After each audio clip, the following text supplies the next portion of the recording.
Hello everybody, my name is Gareth Williams and I'm Professor of Pharmaceutical Materials Science in University College London School of Pharmacy. And today I'd like to talk a little bit about some of the work my group has done recently looking at the electrospinning and spraying of biomolecules and cell-derived bodies. So if you're in this session, then I think you already know what electrospinning is and electrospraying. So you know that they are techniques that we can use to rapidly evaporate the solvent from a solution of a polymer and a functional component to generate a solid product, which typically takes the form of an amorphous solid dispersion. And we can process a wide variety of things using the electrospinning and spraying techniques. Molecules of medical interest range from very small molecules on the left-hand side, with molecular weights in the hundreds maybe, through to peptides, proteins, and even cells. All of these are now used in the development of medicines. If we think about the mass and complexity of these, then the mass increases going from left to right. So the mass of a small molecule is maybe 10 to the minus 22 grams, whereas a cell is much heavier at 10 to the minus 9 grams.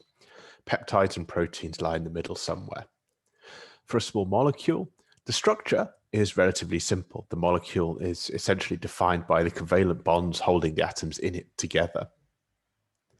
When we get to peptides and proteins, then we have increasingly complicated three-dimensional structures, so-called secondary and tertiary and quaternary structures, where different parts of the molecule are held together by weaker interactions, such as hydrogen bonding, van der Waals forces, and so on. And of course, going up to a cell, there is huge complexity in terms of what's on the surface, what's inside, the lipid makeup of the cell membrane, and so on. And so as we move from left to right on the screen, the complexity of the thing that we're trying to process and its fragility increases dramatically. It is much harder to degrade a small molecule than it is to kill or inactivate a cell by applying an inappropriate treatment to it, for instance. And the result of that is that when we look at the literature, there are hundreds of papers reporting the electrospinning and spraying of small molecule active ingredients. There are tens of papers reporting the electrospinning and spraying of proteins, and only a handful of papers which report the successful processing of viable cells. Now, in this presentation, I don't really want to talk about these simpler things over here on the left-hand side. I want to focus on the complexity over here. And in particular, I'd like to talk to you about proteins and the electrospinning and spraying of protein active ingredients. You'll notice there's a gap here, and that's because between proteins and cells, there is an intermediate size or complexity of materials, which are these things, extracellular vesicles. So extracellular vesicles are essentially sophisticated liposomes. They are anuclear bodies. They're produced by cells and released into the environment around them. And they're used for cells to communicate with each other, to transmit information. Extracellular vesicles have been explored for a wide variety of applications, and we'll come on to those in a little while. But the reason that they first struck us as being interesting is because when we looked at the literature at the start of these projects, we saw that there were precisely 0 papers in the literature reporting the electrospinning or spraying of extracellular vesicles. And so we wanted to look into that to see if that was a feasible approach or not. And so I want to tell you 3 stories in the next 10 or 12 minutes. 2 stories about proteins, 1 story about extracellular vesicles. Our first story is about protein delivery to the eye, and it relates to a disease called acute macular degeneration, which is a major cause of blindness in the elderly. It can be treated using protein drugs such as an antibody called bevacizumab. But the problem with that is that the only way to get the drug to the site of action at the moment is to imply a direct injection to the eye. That means the patient goes to the hospital around about once a month, and a very highly trained doctor takes a needle and injects a protein solution into the back of their eye. And that's pretty unpleasant for the patient. It's also enormously expensive for the healthcare provider. And so there is great interest in seeing whether we can develop longer acting implants for the eye, where we could reduce the frequency of administration. And so my group sought to address that using the electrospinning approach. And what we did is we used a coaxial electrospinning approach. So we had two needles, one nested inside another. And in the outer needle, we had a solution of PCl, polycaprolactone. It's an ester-based polymer. It's widely used in the clinic, and it degrades slowly in vivo over a period of 2 to 3 years. In the core, we had a solution of bevacizumab in phosphate buffered saline, and we looked at the effect of the pH of that buffer solution on the performance of the material. So we made two sets of electrospun fibers where the bevacizumab solution was buffered either at the commercial pH, which that's pH 6.2, it's the pH that the commercial formulation of bevacizumab comes at, or the PI. That's the isoelectric point of bevacizumab, the pH at which the protein has no net charge. In both cases, we get pretty nice fibers out. You can see here we have standard electrospun fibers, exactly what I expect to see, very long, narrow fiber materials. In fact, the fibers look a little bit nicer at the commercial pH than at the PI, where they're a little bit wrinkly. But the diameters of the two are the same, about 500 nanometers. The uniformity is a little bit higher when we're working at the PI. But the real difference comes when we start to look at the internal structure of the fibers. So what we did is we labeled some bevacizumab with FITC, a fluorescent dye, and then we looked at the resultant fibers both using fluorescent microscopy and also transmission electron microscopy. And this is what we see. When we're working at the commercial pH, we see the fibers are very, very bright green in color. And that suggests the presence of quite a lot of FITC at the fiber surface. It suggests that maybe some of the bevacizumab has migrated from this core compartment where it should be living into the shell of the fibers. And that's confirmed in the transmission electron micrograph, where we see there is kind of a core shell structure there, but there are also these very dark islands, which we believe correspond to encapsulated FITC tagged bevacizumab. And some of those are very distinctly at the fiber surface. In contrast, when we work at the PI, the fibers are much less brightly colored, first of all, in the fluorescent micrograph, which indicates less FITC, less beva at the surface. And when we look by transmission electron microscopy, we see a very, very nice clear core shell structure, no evidence of any aggregates of FITC bevacizumab in there. We then looked at drug release using an in vitro model of the eye. This is quite different to the standard USP1 or 2 type dissolution apparatuses because it works on a much smaller volume to try and mimic what happens in the eye rather than what happens in the gastrointestinal tract. If we look at the cumulative release plots, first of all, then we see at the commercial pH, the fibers formulated there give us a standard first order release profile. And that's borne out by this concentration versus time plot, where we see a very big burst of release in the first day after giving the patient, after putting the fibers in the model. On the right-hand side, at the isoelectric point, then we see, rather than first order, we have what looks like linear zero order release kinetics.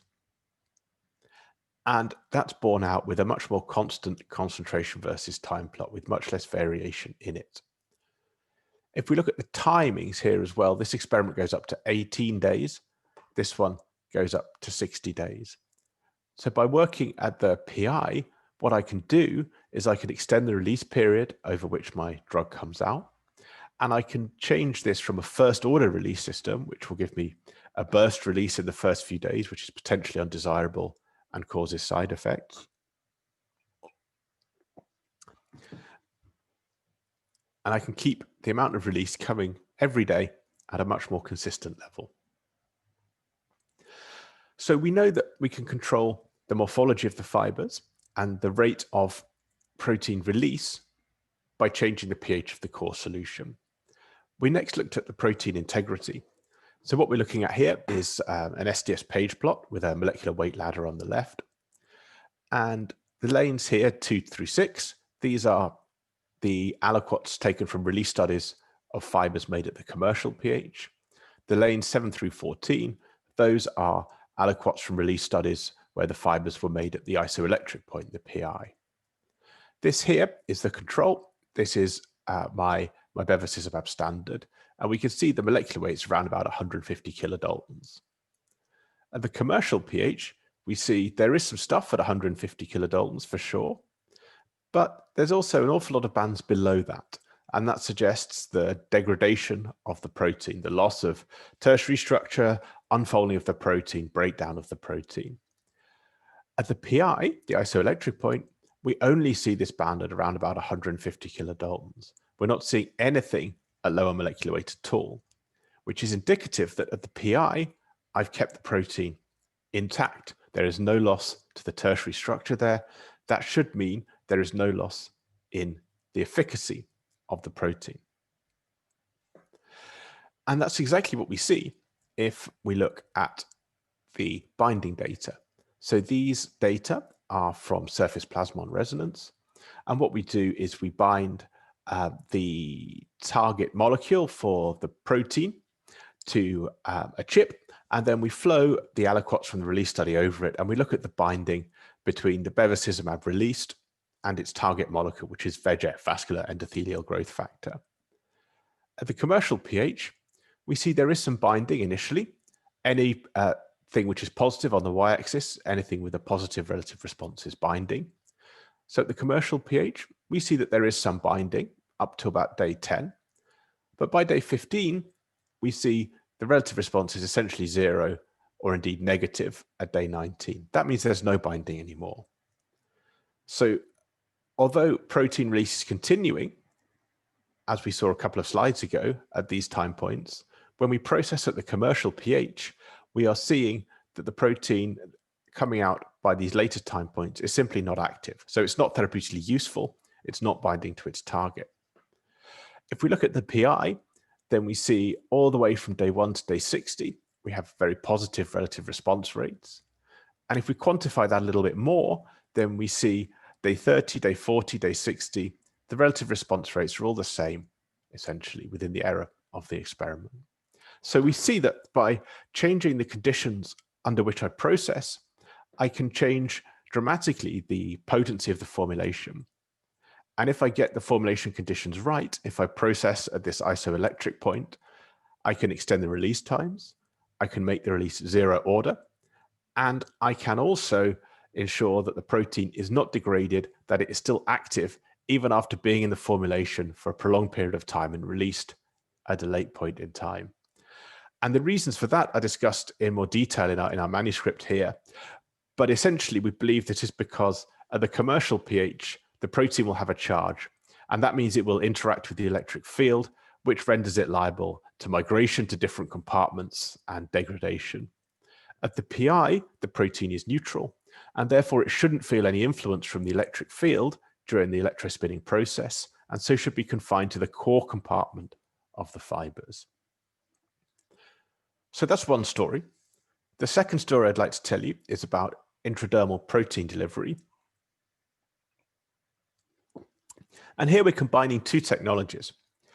So we know that protein drugs are very powerful. They're very specific. They have enormous benefits over small molecules. But like the bevacizumab example a couple of slides ago, the delivery of a protein often requires the injection of a solution. And that's not so desirable because it is not very friendly for the patient. It requires someone with a lot of technical expertise to administer the injection in a lot of cases.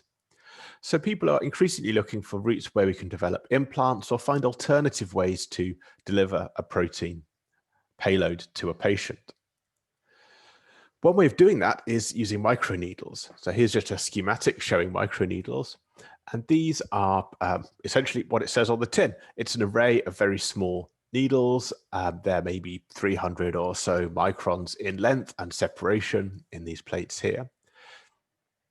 And by applying them to the skin, we can get penetration down into the third layer, into the dermis layer. And this is very beneficial, this technology, because it means that the patient can apply the microneedles themselves. There's no pain accompanied by it. There's no special technical expertise needed. It's just like applying, say, a patch medicine for nicotine withdrawal for people giving up smoking. And so this is potentially a very powerful way of delivering a payload into the dermis. The slight problem is that there's a lot of immune cells in your skin because it's an obvious way by which a pathogen might get in. And so there is a need to develop procedures by which we can avoid an immune response so that I can apply an implant to give me a sustained release without triggering the immune system. So the approach we adopted in this study is we used swellable hydrogel forming microneedles. So these microneedles, when they penetrate the skin, what they do is they take up water, and that causes them to swell and form a gel. And typically that gives me fast release of the payload that's in them. And that can be very useful, but we're also looking particularly here at making something which can give me a sustained release modality, something which can ensure that with one dose, I continue to get treatment over a prolonged period of time. So what we did is we took these swellable microneedles and we used electrospraying to coat PLGA over microparticles on them. And our ultimate aim here is that we can have a swellable needle that penetrates the skin, carrying with it these PLGA over microparticles. That needle here, that will then dissolve quite quickly. So if we had a loading dose in here, we could get a rapid burst of release to start the therapeutic effect off. And then the needle would disappear, the patch, so the base plate here would be removed, and these PLGA microparticles would stay lodged in the dermis and release their protein payload over a prolonged period of time. So over here is ovalbumin, it's just a model protein. And we used it because there are lots of really good in vivo assays that let you ascertain whether or not you're triggering an immune response to your ovalbumin. So the first thing we did is we optimized the production of PLGA ovalbumin particles. And we can see by the electron micrograph here that we get pretty uniform particles around about 800 nanometers in size. We next looked at the ovalbumin release in a representative in vitro model, because of course we don't want all the ovalbumin coming out immediately. We want it to be released over an extended period of time. And what we see is kind of what we're looking for in this application. So in the first day, there's an initial burst of release, about 15%. That's great, right? That's our loading dose. That's starting off the treatment process for the patient. And then after that, up to day 25 at least, we have what looks approximately like zero order release here. So we have the loading dose on day 1, and then we have slow extended release of the therapeutic payload over another month or so. And that pattern is borne out by the concentration versus time plot. Big burst of release in the first day, and then steady state release for the rest of the 25-day period. We next look to see whether these things cause immunogenicity in vitro. So we use human monocyte-derived dendritic cells. And what we see when we look at the cell viability is the cells don't die. So untreated cells is our negative control. LPS is lipopolysaccharide. It's a component of gram-negative cell bacteria. Gram-negative bacterial cells, that's better. And it stimulates a strong immune response. So this is our positive control. P1 and P2 are the particles at 2 different dilutions, with P2 more dilute than P1. S1 and S2 are solutions with concentrations matching P1 and P2. And PLGA, that's the blank particle carrier. So we can see that whatever treatment, whether it's the positive control, the negative control, the blank particles, or the ovalbumin-loaded particles or solutions, the cell viability is 100%. Nothing's dying after exposure to these things, which would be as expected. PLGA is very widely used for implantable particulate formulations. It's very well known to be safe. If we look now at cellular uptake, then what we see is when we look at the number of cells which are positive for FITC, that is the number of cells which have taken up some FITC-labeled ovalbumin, which was used for this set of experiments for ease of exploration. We see the untreated cells don't show any FITC fluorescence, as you would expect. The cells treated with solutions of FITC-labeled ovalbumin, they are by and large showing a positive signal here. So they are taking up FITC ovalbumin.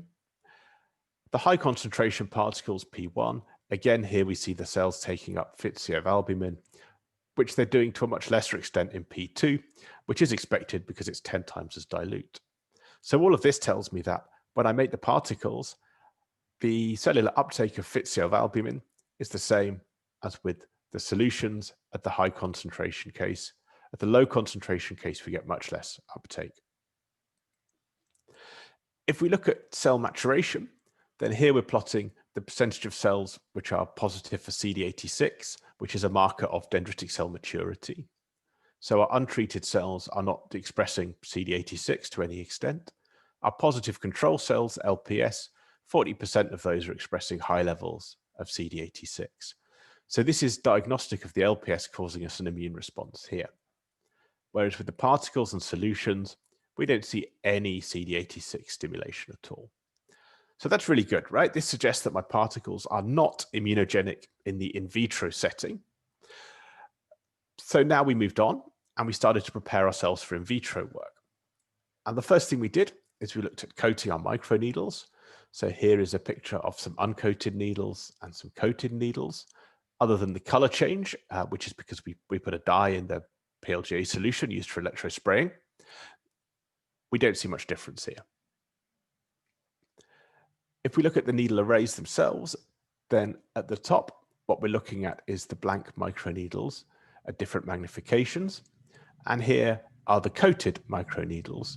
So at the bottom, what we've done is we've electrosprayed PLGA ovalbumin particles onto our microneedles. In the low mag image, we can't really see that, but it becomes increasingly clear as we look at higher and higher magnification. And we can see in these images, the particle coating is even, particle size is a bit bigger than when we electrosprayed without the microneedles, about 960 nanometers in size. If we look at the coating, then I don't want to talk about these data in detail, but what we can see is the plot in B here, that's essentially showing the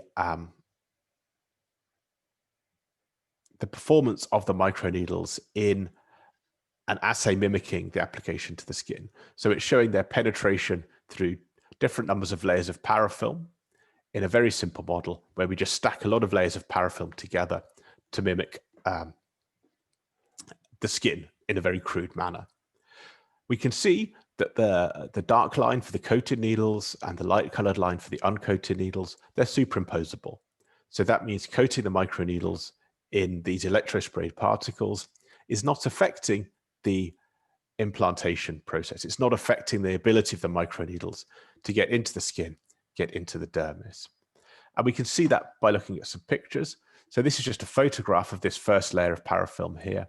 You can see that all of the microneedles in the array pretty much have penetrated that. As we get to deeper and deeper, the penetration is reduced, but that happens both with the coated and with the uncoated microneedles. Similarly, if we look at the force required to push the microneedles into our mimic of the skin, then we see the uncoated arrays are on the left, and the Fi is the force of application we need to apply. We can see that varies actually quite a lot between about 5 and 20 newtons with the uncoated needles. With the coated needles, it's much more consistent, around about 18, 19 newtons to get these things pushed into a mimic of the skin. So all of this is very promising because we know that my particles don't induce an immune response in vitro. And I can also now see that they are not affecting the ability of the needle array to penetrate barriers such as the skin. If we then look at the in vivo immunogenicity, then what we see is data that look a bit like this. So these are experiments in a mouse model where the animals were first of all given an initial injection of either a solution of ovalbumin IP, that's the red box here, or they had the microneedles applied to their ears, either blank microneedles in green or ovalbumin loaded microneedles in purple. So this is the initial application of the needles or the ovalbumin. And we're looking at on the y-axis the over-specific IgG antibodies produced in those mice.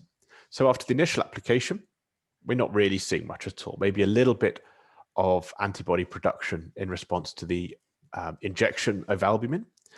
And that is pretty much what we would expect at this early stage. So here we're getting a little bit of an immune response, a little bit of an antibody response, but not much. Subsequently, the animals were then given 2 further doses. We've named them first boost and second boost here. And At those points, what we see is that the ovalbumin given IP is giving me a markedly and significantly higher antibody response in both cases than the blank microneedles, the ovalbumin microneedles, or the untreated animals. So all of this is telling me that with the microneedles, I'm not really getting an immune response to the ovalbumin. Whereas if I inject it IP, then I'm seeing a very distinct immune response to that ovalbumin presence. So this is very promising again. It shows me that by using the microneedles, I can deliver the protein over a prolonged period of time without stimulating an immune response. And so therefore, this could have potential for things like the slow delivery of insulin to treat diabetes, for instance. So I want to finish with just a quick story on extracellular vesicles. I said extracellular vesicles are good at the start, but I didn't explain why.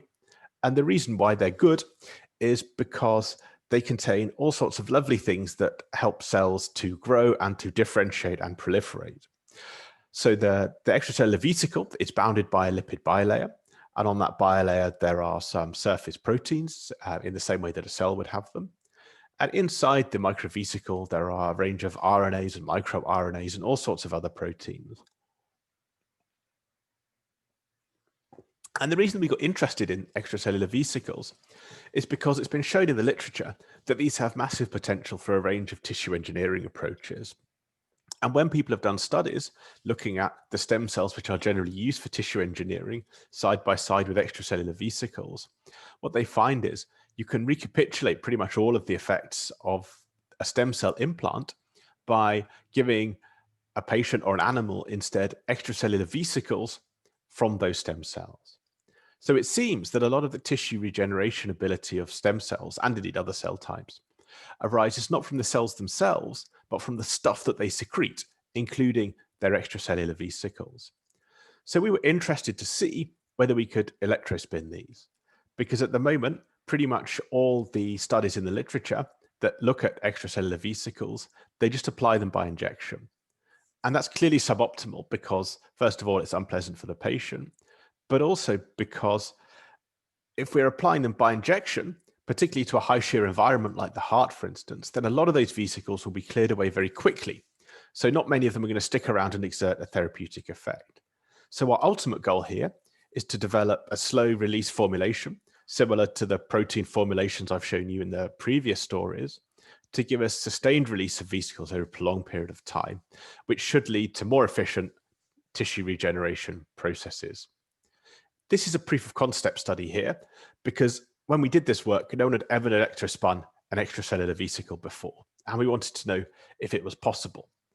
So what we did is we made some fibers based on polyvinyl pyrrolidone, it's a fast dissolving polymer, not because we think there are any therapeutic benefits particularly, but because doing this enabled us to make the fibers and then dissolve them up for analysis very quickly to learn whether we get any changes imparted on the extracellular vesicles, or EVs, by the electrospinning process. So at the top, we have fibers which are just made of PVP. You can see in the electron micrograph that we have the standard electrospun fibers. They're long, they're narrow, they're around about a micron probably in diameter.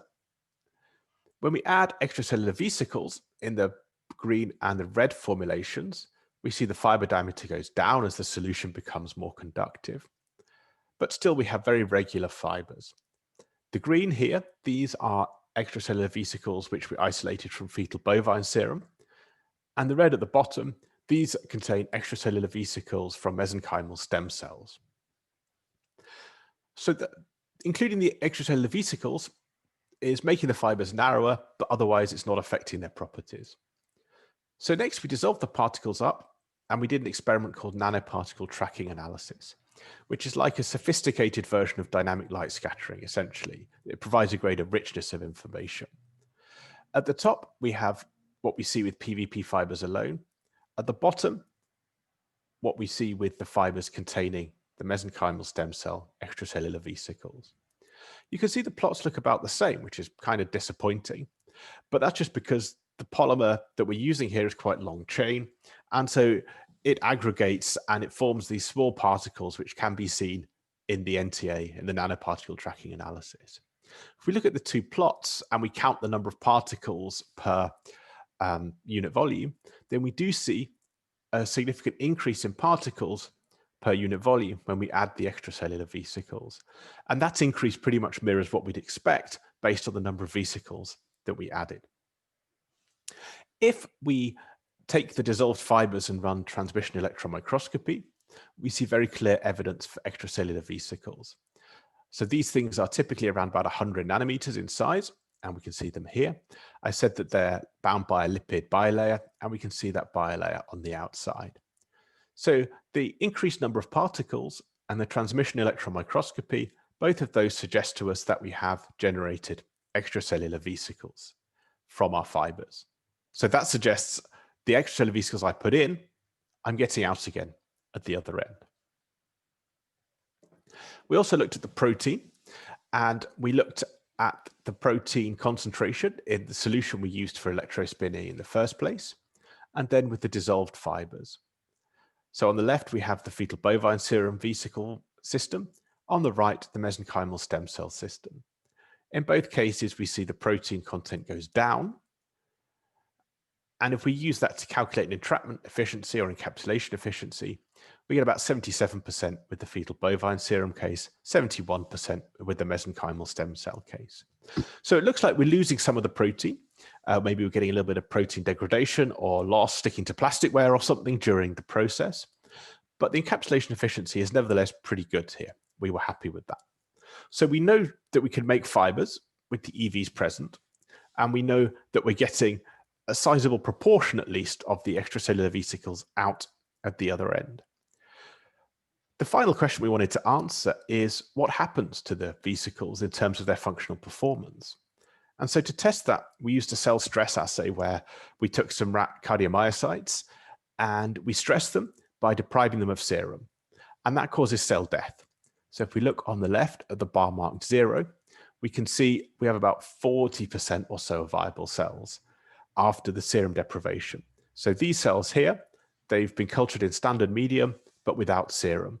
And after, I think, 24 hours we looked here, only about half the cells are still alive. The next set of gray bars, that's where we removed the serum, but we added increasing numbers of MSC, mesenchymal stem cell derived exosomes or extracellular vesicles. And we can see that as we increase the number of EVs we're adding from 10 to the 9 to 5 times 10 to the 10, we see an increase in viable cells. And that's because the EVs can recapitulate some of the roles played by the bovine serum albumin, by the fetal bovine serum, by the serum present in the cell culture. And by recapitulating that, they help to ensure the cells survive. So these are our controls here. On the right-hand side, the blue bar, that is when I just add some PVP fibers to the culture medium, so blank PVP fibers. We see the viability is the same as when I don't add any EVs. So the addition of a bit of PVP has no effect on cell viability, and that is not a surprise at all. However, when we add the exosome-loaded PVP fibers, the EV-loaded PVP fibers in red here, we see the viability is back up at around 80%. The amount of fibers we added here contained 1.9 times 10 to the 10 EVs. So that's somewhere in here in terms of comparisons, isn't it? So it's very clear that after spinning, the extracellular vesicles are as potent as they were to start with. We've not damaged any of their functional performance at all. We've not affected their ability to help cells survive by processing them by electrospinning. And this is really very positive for the development of more advanced formulations. So here we have a PVP-based formulation, and that maybe has some benefits in that I could store it as a dry formulation and I could reconstitute immediately before use. And by doing that, I should increase the storage stability, whereas extracellular vesicles we found, if we keep them in a normal freezer for more than a month, then they start to degrade. We need to keep them in a -80 really. So in a similar way to some of the new COVID vaccines, we need ultra cold storage for EVs for their long-term stability, whereas we can increase that using the fibers. But I think the more exciting result that could come out of this is the ability to make an extended release system that could release the extracellular vesicles over a prolonged period of time, meaning that rather than multiple injections of vesicles or stem cells, we could simply apply an implant to a patient. For instance, an electrospun patch could be placed on the heart during surgery after a myocardial infarction, and that would lead to effective tissue regeneration with a single application of the medicine. So I think I'm over time, so I'm going to stop talking now. I hope I've convinced you that we can use electrospinning and spraying to produce polymer fibers or particles loaded with a range of active ingredients, including proteins, which we can use to treat diseases in the eye or for slow-release intradermal implants. We can make minimally invasive implants to give zero-order release over a prolonged time period. And we can also process extracellular vesicles without damage to structure or function. I should finish with some acknowledgements. So the team at UCL, particularly Ukrit, who did the protein work, and Rita, who did the extracellular vesicles work. The in vivo studies were done in collaboration with Queen's University Belfast, particularly Aaron and Aoife, who did those experiments. EPSRC and MRC gave us money, which is always very important. I'd like to finish by thanking you for listening. And in an act of shameless self-promotion, I'll just put up this slide, which advertises a book that a couple of colleagues and I wrote 2 years ago now. It's free to download. And if any of this was of any interest at all, please feel free to scan the QR code and download your very own copy. Thank you very much.